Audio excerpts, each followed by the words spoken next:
Now, this is the way the world should be. There wouldn't be any wars. There wouldn't be any strife. Or if there was, it could be settled in a peaceable manner in a handshake. And that's the original American way. And I believe that way is still there, however remote at present time. Now, I'm going to sum up this talk and mention an overview of the alien agenda. The alien agenda is completely decimate the planet, to take the remaining human subjects as slaves, and the aliens would use this planet for their own means. Number one, this cannot be allowed to happen. The world takeover plans of the New World Order, a direct carbon copy blueprint from Adolf Hitler's routine of 1933 to 1938, must not be allowed to happen. That includes the name, the New World Order. That was purposely used, folks, because most of us have been lazy. We have not read our history, and I'm talking to you because I'm one of them. We have not read our history books. Things have been omitted. Throw out basically what you've learned. I'm not asking you to believe me. I'm asking you to re-educate each one of yourselves and ask the unexpected of your public officials, of the people around you, your teachers. I'm not asking you to question authority. I'm asking you to question the teachers of this authority.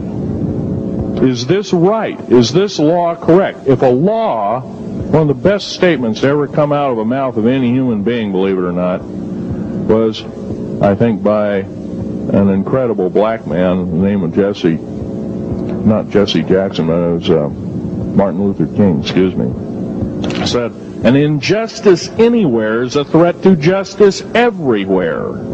That should be a motto that we live by. Not so much for the man who said the motto, but I'm sure George Washington said something similar. Who said, an uninformed populace is a populace in slavery.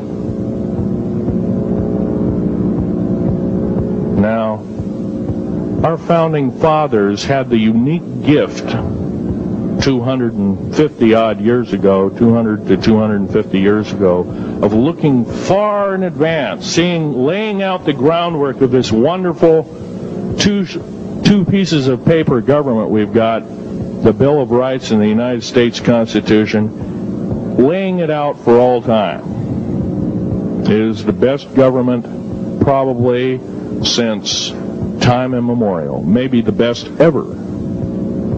If we are to, by the way, every freedom that we have must be fought for continuously. You don't need to pick up a gun to fight for something. You need to pick up your mouth. You need to pick up your brain and read a book. You need to pick up your mouth and say, and when you hear somebody say, well, I believe in gun control, and you say, no, I don't believe in gun control, because guess what? You take away that right. What other rights am I going to be missing later on? Now, with gun control,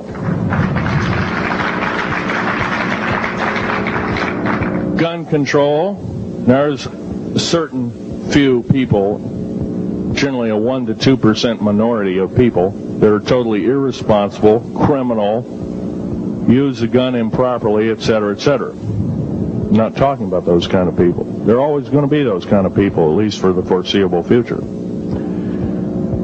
The average person that owns a gun has prudence, has conscious thought of the knowledge of right and wrong, can and is able to defend itself, herself, himself, against foreign and domestic terrorists, so to speak. Now,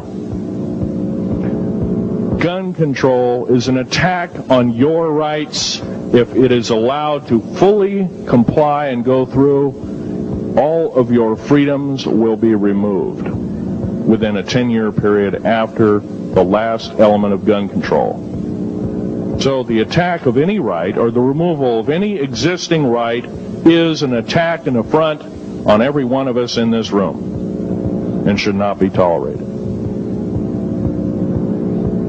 That's that part of the talk. The overview is about underground mountain bases. All of them should be made public. In future talks, I'll be giving latitudes and longitudes of every single one of these bases. I've already written a manuscript at the publisher as we speak. It's a dynamite book. It lists all the secretive agendas that our government has us believing in right now, and why it's so much BS. Why the New World Order is so good for us. Ha ha.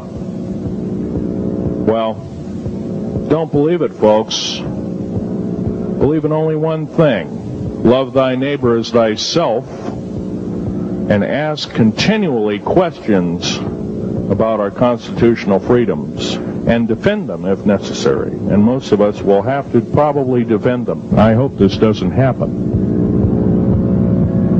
Now, I'm winding up this talk as best as I can without my notes at hand, but I'll be having artifacts up here. You're capable of looking at them. I ask you not to handle them. I want all the artifacts back on the table, and don't handle the photograph here, original photograph of the flying saucer in 1946.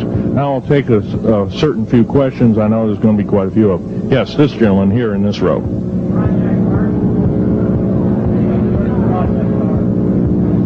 I've heard of Project HARP. I don't really know that much. It's designed to electrify the ionosphere, and they will be able to map all the underground bases. There was a crash of a Air Force plane up in Alaska last week, and AWAC plane. Yeah. It was on the last day of a Project HARP demonstration. Okay.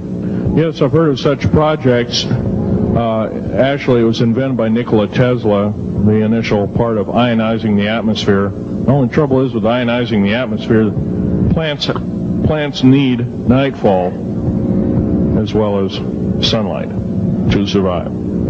So lighting up the atmosphere might do extreme damage. Okay, next question. This gentleman up in the front row. Please speak up.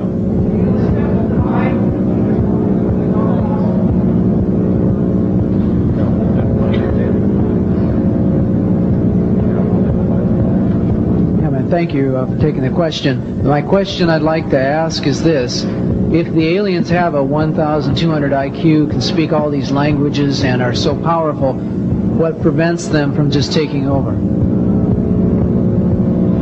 Well, it's a good question.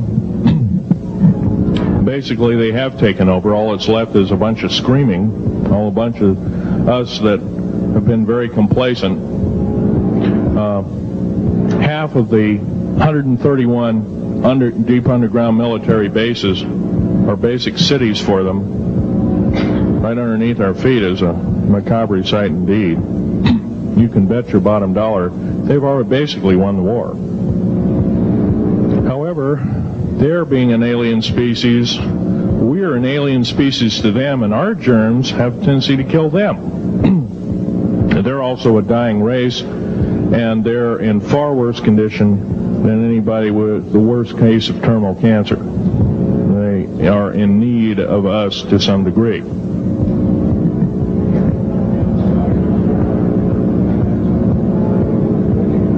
Okay. Yes, sir.